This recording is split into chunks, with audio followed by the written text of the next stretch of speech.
Condolences goes out to the family and friends of Aubrey, Taylor, Floyd, and rest in power to Ahmaud Aubrey, Breonna Taylor, and George Floyd. I want to get something off my chest and give this perspective to the ones who are listening to this video right now. And that's the perspective of this mentality that certain white people have when it comes to the discussions about racism directed towards Black Americans. You know, this seemed like this competition of who are the real victims and who are the real criminals. You know, you have certain white people who will say something along the lines of, why are Black people complaining when it's us as white people who have it worst off? And we don't make a big fuss about when it comes to police brutality. And also, why are you talking about racism and hate crimes when it is us who are being attacked by Blacks more than whites are attacking Blacks? Now, let me be clear, okay? I completely understand that it's not just white people who speak in that manner. And I understand that there are white allies who do support Black people when they speak about the injustice at the hands of police. But I'm also aware that there are, let's say, the Larry Elders, the Jesse Lee Petersons, the Jason Whitlocks, or any other up-and-coming Black puppet for white racist rhetoric. But I'm only speaking on the white people who have regurgitated these broken, non-relevant ideologies.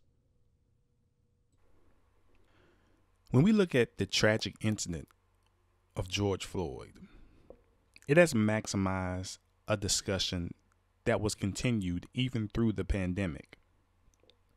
Black Americans disproportionately having to deal with violence, state-sponsored murder, brutality, excessive force at the hands of police.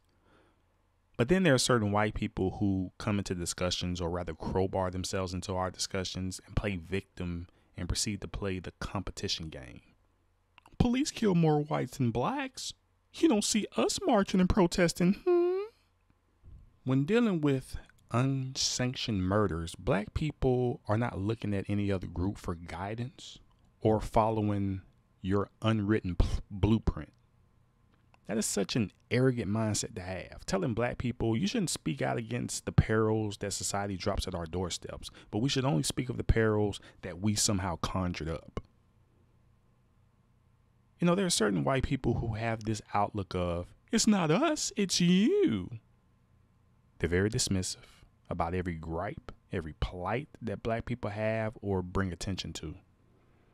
You know, like, there are certain Black people who will say things like, police brutality is a thing that we just need to rectify. We're tired of this systematic racist system doing us dirty. We need to stop this. And then white people's response is, more cops kill white people more than they do Black, but you don't see us whining about that. Or they make irrelevant talking points that has absolutely nothing to do with what we're talking about. Like, for example, like Black people will say, man, we're being hunted. Racism is the virus that we just can't seem to get rid of. And then white people's response is, what about Black crimes in Chicago?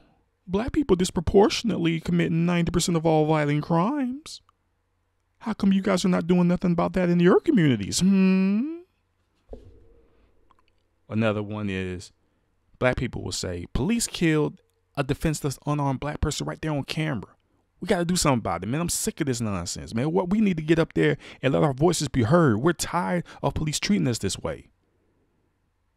And then white people's response is, well, what about when this Black female police officer was murdered by her Black boyfriend? Where's the outrage in that? When it comes to those examples, white people want to implement condemnation towards Black people for speaking out against injustice. It seems like Black people can't say anything about victimhood, but are supposed to only raise a fuss whenever it's a Black American who do wrong based on this country's moral compass. It's like, it's almost as if they're saying, Black people, you can't talk about or bring awareness to things that white people have done to you that systematically crumbles you. You have to talk about black on black crime that you commit disproportionately. Black people do talk about and make attempts to resolve those issues that you're talking about. Like no local news even covers it. If you live in the city or a town where the demographic of black people are rather large, there is local outrage.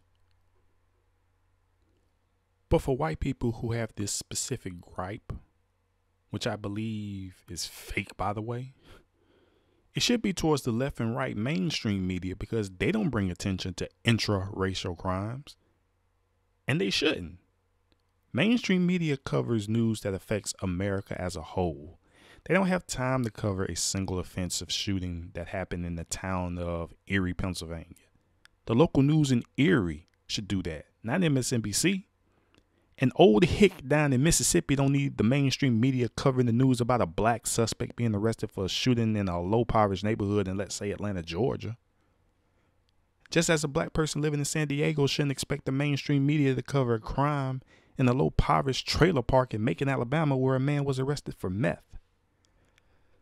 So when I see these dumbass talking points of why the mainstream media isn't covering black on black crime when the police shooting of an unarmed black man happens, for one, there's not much to cover because there is no footage of that particular crime. Whereas police shootings of black citizens, those are sensationalized, and rightfully so, due to what was captured on our smartphones or security cameras or recorded 911 calls. And of course, it's going to get national attention because when you have people who are killed unlawfully at the hands of someone who represents a group who is supposed to serve and protect, of course that will get attention. Especially, as I said before, it's caught on video and then uploaded onto social media. Then you add to the fact how the investigation of those tragic events takes days to get the results that people are outraged about.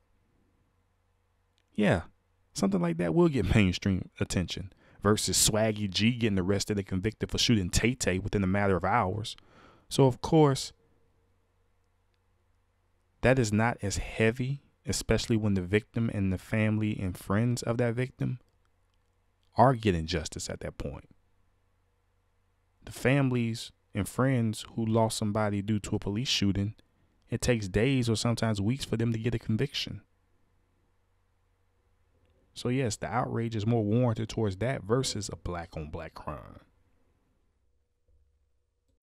Let's be honest.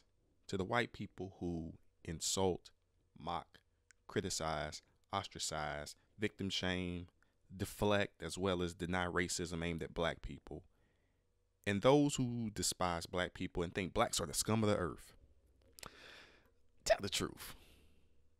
It's pissing you off. You are so annoyed at how other racial groups are tweeting, standing in solidarity, supporting, calling out real racism that actually occurs towards black people. I know you despise seeing a famous white celebrity who have massive platforms and followers and they make a statement about dismantling white supremacy, and it kills you to see the number of likes and retweets and acknowledgement for that. I know you roll your eyes and you sigh whenever you see white people using the hashtag Black Lives Matter. I know you hate when these white elites recognize and acknowledge their white privilege and apologizing to black people because they weren't aware that it existed.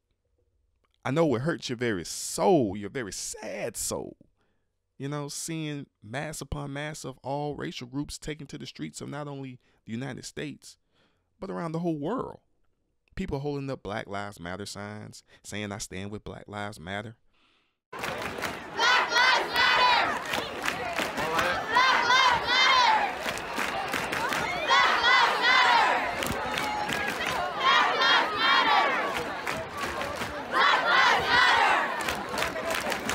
Lives Matter! Black Lives Matter!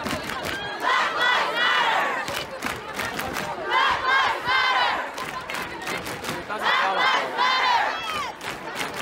Matter! I also know you throw a hissy fit Whenever you see a girl or a woman that you may find attractive, and she's supporting black people and screaming F white supremacy, and she acknowledge how it's wrong the way black people are treated. And when you see that combination of support, it's why you have to make yourself feel better, which is why you got to go on social media and bring up, what about black on black crime? Or how about black on white crime? As a deflection to police violence towards black conversations. It's also why you tweet all lives matter. It's why you tweet all lives matter under the post of white celebrities who tweet Black Lives Matter. It is why you have to retreat to your favorite message board and get validation from whites who look at blacks as revolting and despicable, which is why it finally leads you to type up an angry, racist post about black people. Because deep down, you know in your heart, no one would give a damn or give you the amount of love and support if something were to happen to you the way people do when blacks are killed by police. But let me make this point involving victimhood, stating, police kill whites more than blacks. This is my opinion on how that doesn't hold water as it should when it comes to the gripes and anger displayed when it's black unarmed victims. And this is why. Racism is like the World Trade Center. It has so many floors. And someone went to the 5th floor with the cell phone in hand and filmed everything on that 5th floor and exposed it for the world to see up close and personal. And they did not like what they see. So maybe your police kill whites more than blacks argument would be greatly acknowledged if police killings of unarmed white people were caught on film compared to black unarmed killings. That's another reason why you don't march or protest when whites are killed. And we even know that would be BS, because if it was filmed, especially if the officer was black that did it, you would explode in anger. The George Floyd tragedy hit extremely hard based off of what exactly happened for us to see. And the outcome of that couldn't be any clearer this past week. So yes, to the white people, as well as those who divert into narratives that has nothing to do with the discussions about police brutality to black Americans, we don't care for your deflections. Cops kill whites more than blacks. Your irrelevant talking points. What about black on black crimes in Chicago? Your diversions. All lives matter. All lives matter. And your misuse arguments. Racism doesn't exist when you can be rich or become president. None of that is going to diminish the justified outrage, the motivation to implement action to disable systematic oppression that is indeed real, the silence of protests, nor the silence of speaking against white supremacy. So, to the white people who express fake and real white rage or victimhood, in the words of Dave Chappelle and Vin Raines, dumb motherfuckers. Shut the fuck up. That's right. This is Macadon. Until next time, I'm gone.